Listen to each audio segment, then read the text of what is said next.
ঠাকুরের এতক্ষণ যারা নামামৃত সুধা পান করলেন, তাদের মানব জীবন শ্রেষ্ঠ জীবনের একমাত্র উদ্দেশ্য ঈশ্বর প্রাপ্তি। তা যেন এ জীবনেই সফল হয়, এই কাতর প্রার্থনা দয়ালের রাঙারাতুল চরণে। আমরা জীবন পথে চলতে গিয়ে অনেক সময় অকৃতকার্য হই, আর অকৃতকার্য হলেই আমরা ভেঙে পড়ি, হতাশাগ্রস্ত মনে করি, ডিপ্রেসড হয়ে পড়ি। শ্রী শ্রী ঠাকুরকে এই বিষয়ে একদিন এক ভক্ত জিজ্ঞেস করছেন, আমরা তো এভরি সাকসেস হতে চাই, আপনি বলেছেন যারা নিয়মিত নাম ধ্যান করে তাদের জীবনে আনসাকসেস বলে কিছু নেই। আসলে আমরা সাকসেস হতে চাই, অথচ নাম ধ্যান করতে চাই না। এর উপায় কি হবে? ঠাকুর বলছেন, নামকে ওয়াস্তে দীক্ষা নিলেই হবে না, কিন্তু গুরুতে অনুরক্ত হয়ে তার পথে চলতে হবে আমাদের। চলার পথে উই মে অকেশনালি ফেল, কখনো কখনো আমরা অকৃতকার্য হতেই পারি। তাই বলে হাল ছেড়ে দিয়ে কান্নাকাটি ধরলে হবে না। তা সত্ত্বেও আমরা ঠকবো, শিখবো, পড়বো, আবার এগিয়ে চলবো। এইভাবে অকৃতকার্য বা ফেলিওর আমাদের জীবনে দু একবার আসবে, তারপরে কিন্তু আর আসবে না। আমরা যতটা পিউরিফাইড হব, সঠিক চলনে চলতে পারবো, স্টেট চলনে, তত কৃতকার্য হব। তাই এটা নিশ্চিত, অনিবার্য। তাই অকৃতকার্য মানেই হচ্ছে বিধি মাফিক না করা, আর বিধি মাফিক যে করে না সেই ফেলিওর হয়। এছাড়া অকৃতকার্য বলে কোনো জিনিস নেই। আমি যতটা অকৃতকার্য, সেই বিষয়ে আমার যতটা করা উচিত ছিল, সেই বিধির বিধান আমি ততটা মেনে চলিনি বা করিনি, সেই কারণেই আমি অকৃতকার্য। প্রয়োজনীয়, আমরা জানি প্রত্যেকটা মানুষের দেহ, মন এবং আত্মা, এই তিনটি সমষ্টি নিয়ে একটা মানুষ তৈরি হয়। আর একজন মানুষকে পরিপূর্ণতা লাভ করতে হলে এই তিনটেরই উৎকর্ষ সাধন করতে হবে, তাছাড়া মানুষ অপূর্ণ থেকে যাবে। তাই দীক্ষা কম্পালসারি, অথবা মানব জীবন বিফলে চলে যাবে। সদ্গুরুর দীক্ষা সেটা আবার শ্রেষ্ঠ দীক্ষা। শাস্ত্র মতে আত্মার চঞ্চল অবস্থাকে মন বলে। দেহের অস্তিত্ব রক্ষা করার জন্য যেমন আহার্য গ্রহণ, ব্যায়াম, খেলাধুলা, কায়িক পরিশ্রম ইত্যাদি প্রয়োজন হয়, ঠিক তেমনি আত্মার খোরাক হচ্ছে সদ্গুরু লাভ, তার অনুসরণ, তার প্রদত্ত সৎনাম। কাজেই প্রত্যেকটি মানুষেরই সদ্গুরু গ্রহণের প্রয়োজন আছেই, অন্যথায় জীবনে অপূর্ণতা থেকে যাবে। আর এই পরিপূর্ণতা লাভ করা আর কোনোভাবেই সম্ভব হবে না, কারণ তার মনের উপরে নিজেরই আধিপত্য বা নিয়ন্ত্রণ থাকে না। অনিয়ন্ত্রিত জীবন কি করে পরিপূর্ণতা লাভ করবে? তাই তিনি ফুলফিলার the best creators of all, supreme god, supreme father, তাকে মাথায় নিয়ে তার আধিপত্য নিজে প্রতিষ্ঠা করতে হবে। তাহলে প্রবৃত্তির আধিপত্য সেখান থেকে বিদায় নেবে, আর জীবন নিয়ন্ত্রিত জীবন লাভ করবে। তখনই তার পূর্ণ জীবন সম্ভব হবে। কোটি জন্মের তপস্যার ফলে মানুষ সদ্গুরু লাভ করতে পারে, শাস্ত্র এ কথা বলছে। গুরুই সর্বময় কর্তা, অনুপরমাণুতেও তিনি বহুরূপে বর্তমান। সদ্গুরু লাভ হলে, তার চলনায় চললে, তার কৃপার অন্তরে ঊর্ধ্বমুখী করে দেয়। এই অন্তরকে ঊর্ধ্বমুখী করার একমাত্র উপায় হচ্ছে সদ্গুরু লাভ করে তার চলনে চলতে হবে। গুরু আদেশ পালনই হচ্ছে প্রকৃত ভক্তি। ভক্তি বলে আর কিছু নেই। শুধু গুরুর আদেশ পালন যেথায় সেথায় তো সিদ্ধি জাগে। তাই আমাদের কার কতটা ভক্তি, যে যতটা আমরা গুরুর আদেশ পালন করে চলতে পারি। আমরা বহু মানুষ উষা নিশায় মন্ত্র সাধন, চলাফেরায় জপ, যথা সময় ইষ্ট নির্দেশ, মূর্ত করায় তপ, এই বাণীটা মুখস্থ জানি। কিন্তু ম্যাক্সিমাম মানুষই আমাদের নির্দিষ্ট সময়ে নিয়মিত উষা এবং নিশায়, ভোরবেলা এবং সন্ধেবেলায় আমরা এই নাম ধ্যান করি না, যাতে করে আমরা তার ফল থেকে বঞ্চিত করে রাখি নিজেদের। এমনি করেই আমাদের ভক্তিও জাগ্রত হয় না। মানুষের জীবনের অর্থ পরমার্থ দুটি প্রয়োজন আছে। অর্থ না হলে জীবন রক্ষা হয় না, আবার পরমার্থ না হলেও পুরুষোত্তম ঈশ্বর ভগবান না হলে জীবনের গতি লাভ হয় না, মনের শান্তি আসে না, জীবনের সার্থকতা আসে না। তাই দুটি প্রয়োজন। এই পরমার্থই জীবনের সম্পদ। মানব জীবন সার্থক হয় না যদি এই পরমার্থ আমরা না পাই, পশুবৎ জীবন হয়ে যায়। মনকে মোহমুক্ত করতে হলে তার উপায় কি? না তো অহংকারকে ত্যাগ করতে হয়। আর এই অহংকার ত্যাগ হবে কি করে? শুধুমাত্র গুরুতে আত্মসমর্পণ করলেই অহংকার ত্যাগ হয়। শ্রী শ্রী ঠাকুর বললেন যে অহংকার ত্যাগ না হলে ধর্মরাজ্যে প্রবেশ করা যাবে না, মন মুখ এক হবে না।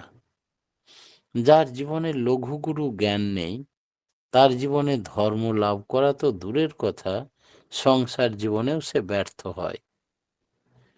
তাই ঠাকুর আমাদের সবাইকে মেনে চল বলে একটা গান আছে, যে লঘুগুরু জ্ঞান করতে হয়, মেনে চলতে হয়।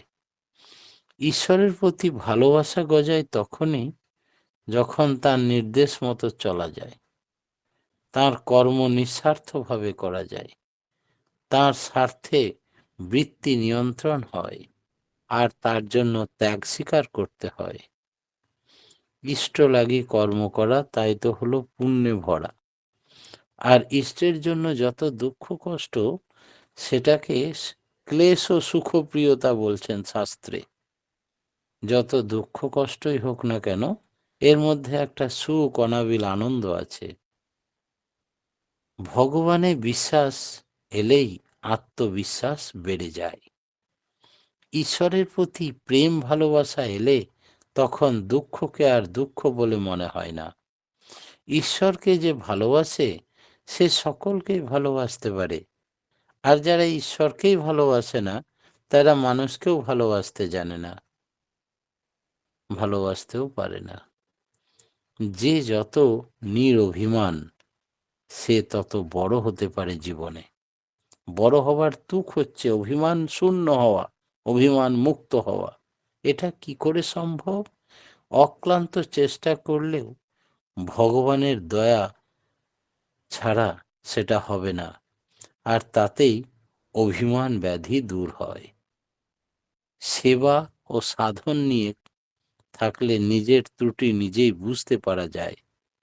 আত্মসংশ্লেষণ ও আত্মবিশ্লেষণের মাধ্যমে ঠাকুর হচ্ছেন দর্পণ স্বরূপ।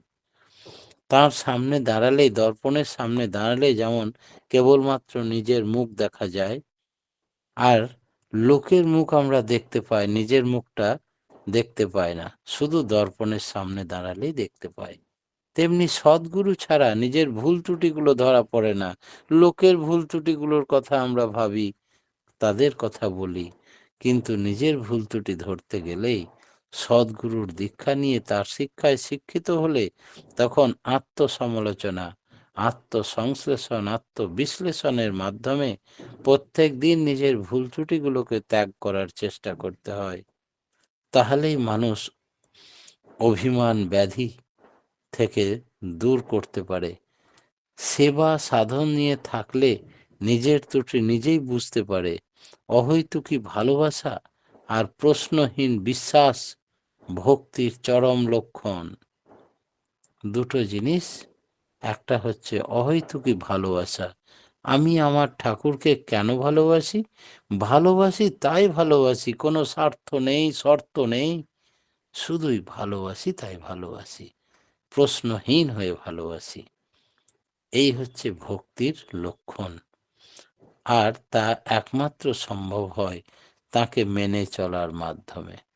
ঠাকুর যেটা বলেছেন আমি সেই পথে সেই কাজই করব, ঠাকুর যা বলেননি আমি সে কাজ করব না। একটি মানুষ যদি তার জীবনকে সুন্দর ও সার্থক এর চরমে নিয়ে যেতে চায়, তাহলে কি করতে হবে? ঠাকুর ইংলিশ মিডিয়ামে ভর্তি হতে বললেন না, 5টা টিউশন দিতে বললেন না। কি বললেন?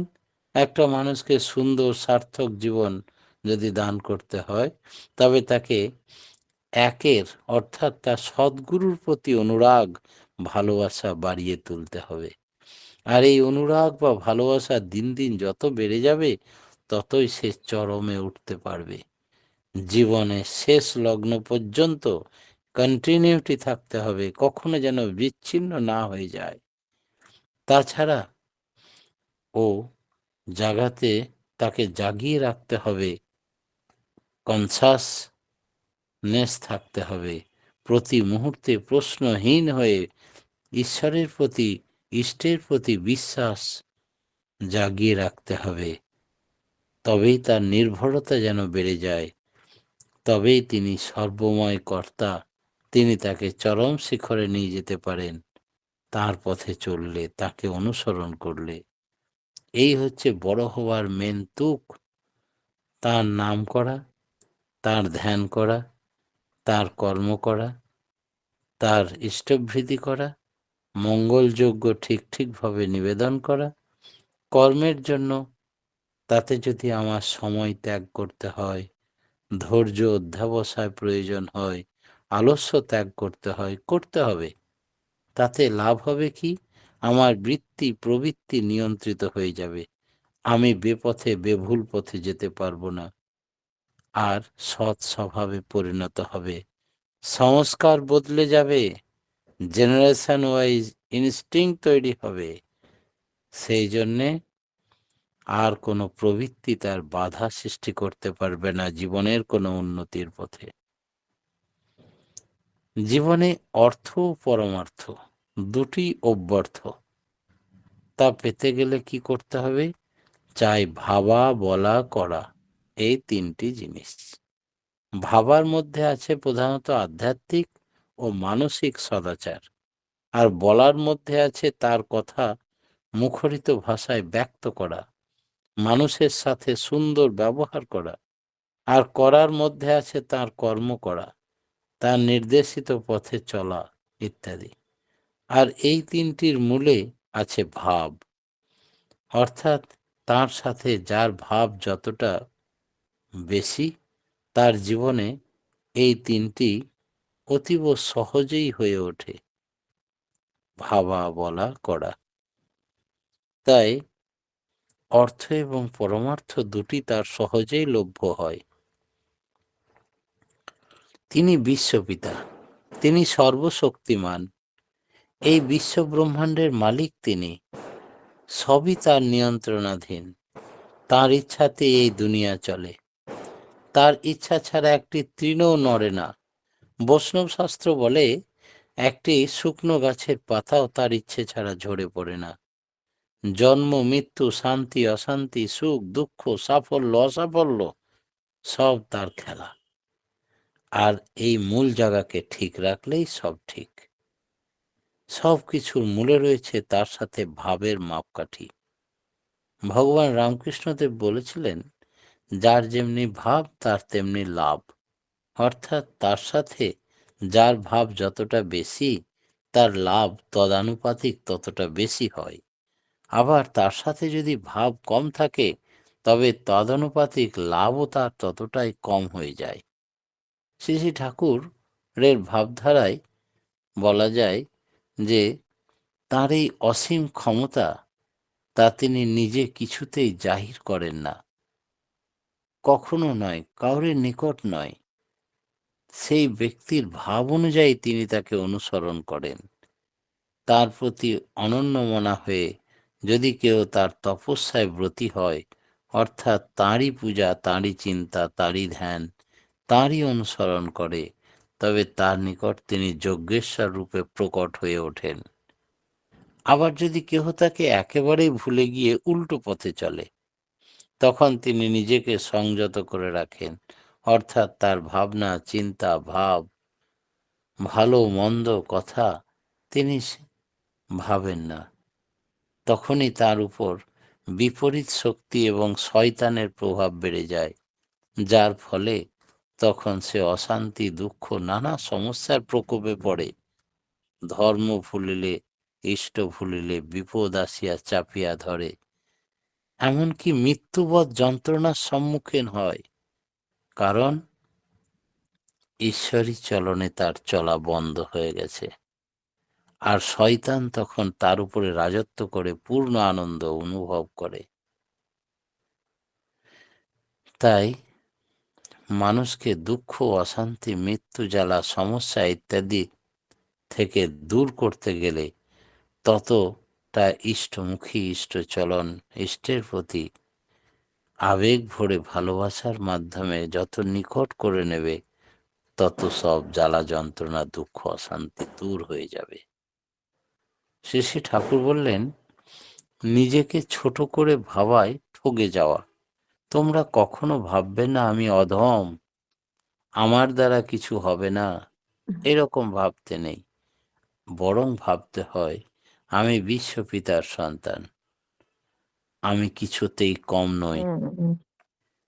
তাই আমাদের মনে রাখতে হবে, তোমার ইষ্টের, তোমার ইষ্ট, তুমি ইষ্টের, তাই তুমি সবার, কারণ সকলের জন্যই তিনি। আর তুমিও সকলেই তোমার গুরু ভাই, নিজের ভ্রাতৃবৎ। তুমি যদি সকলের হও, সবাই তোমার হয়ে উঠবে।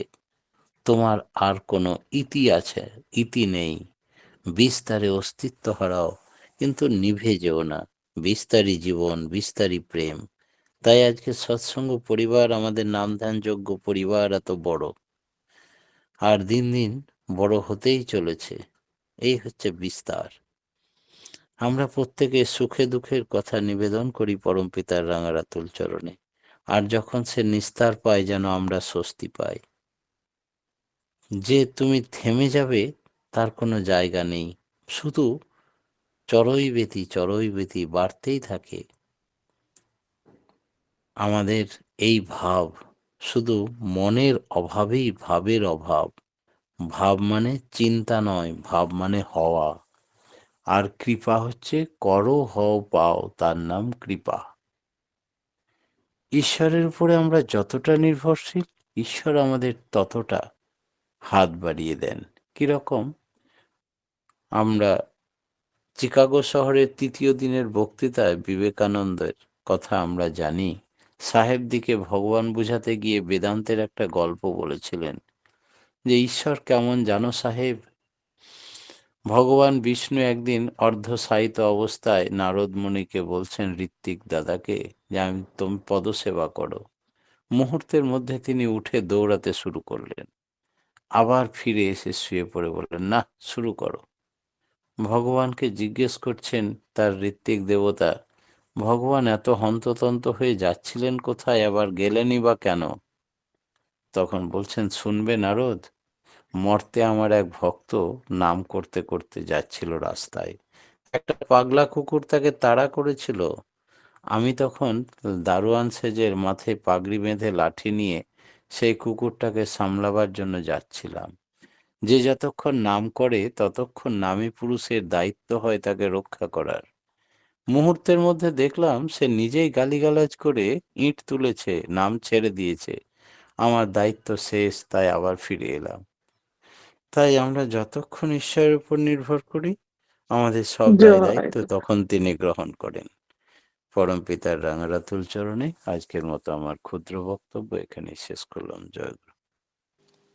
জয় গুরু দাদা, খুব সুন্দর আজকে আলোচনা শুনলাম যে অকৃতকার্য হলে আমরা হতাশ হয়ে পড়ি। অকৃতকার্য হওয়া, বিধিমাফিক না করা, বিধিমাফিক চলনে চললে আমরা অকৃতকার্য হব না। সদ্গুরু দীক্ষা নিতে হবে। আত্মার খোরাক হচ্ছে সদ্গুরুর নাম। কোটি জন্মের পর সদ্গুরু লাভ হয়, তার চলনে চলতে হবে, তার আদেশ পালনই হচ্ছে ভক্তি। নির্দিষ্ট সময় নাম ধ্যান করতে হবে। অর্থ ও পরমার্থ দুটির প্রয়োজন।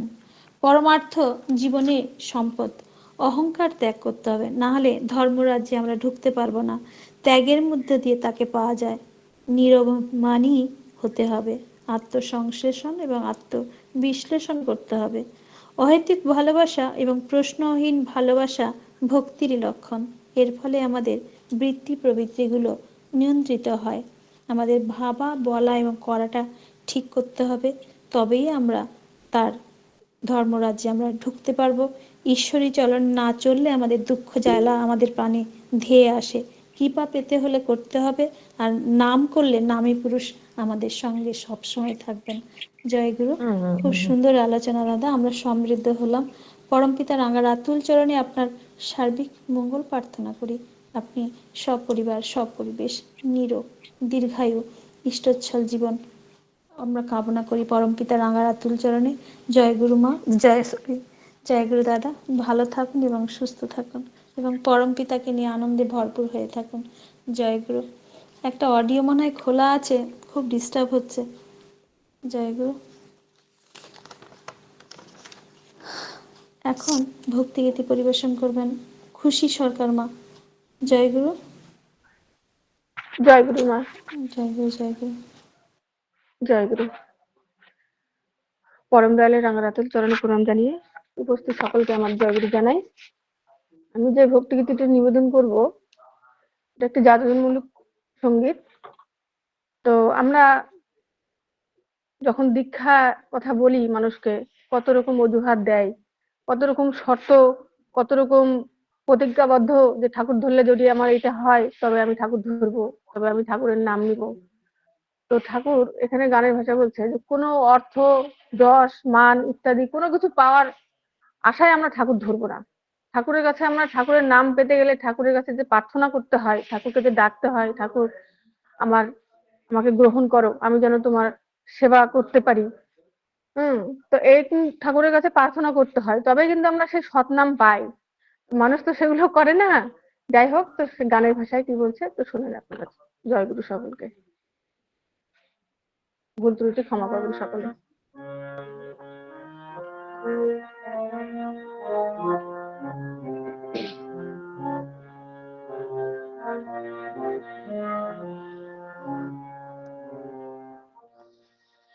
তোমার সুরের সামার তরে জীবন বৃথা যায়,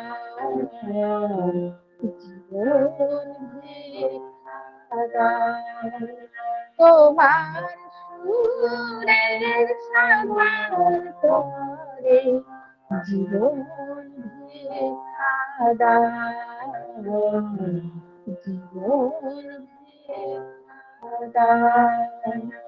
হাতে ধরে আপন করে আমায় দিয়ে